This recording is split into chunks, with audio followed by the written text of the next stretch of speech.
You ever wanted to throw your delays during a live show using your Behringer Wing?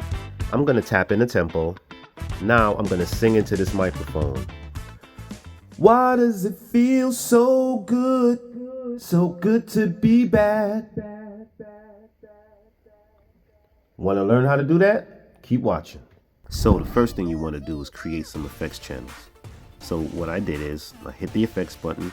I chose slots 7 and 8 on my effects rack, and I loaded a delay and a reverb that I liked.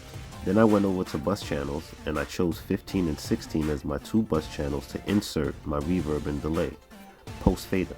The reason we insert these effects post fader and not pre fader is now when you're mixing these effects into your main mix with the main fader for that bus, it affects what happens in the house. Now you want to head over to your custom controls editing page. Hit setup, then hit CC edit in the top right. I already assigned some commands to these buttons, but the Wing gives you 16 different layers for you to adjust these 4 encoders here on the CC command page. Okay, look, these 4 encoders and these 8 buttons correspond to these encoders and these 8 buttons right here. Being that I already assigned my commands to these buttons already, once I click the button, it shows you the path. So by clicking effects parameter, you can now see the 16 slots for your effects. You choose number 8 where we put our tape delay, and now this next window shows you the parameters associated with that effect.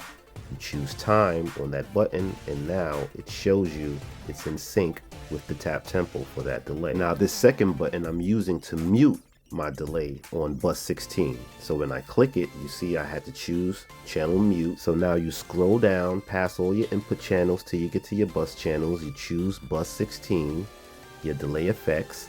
So now when you go back to that bus and you see the mute, you hit the button right here. It's going to mute that channel on and off.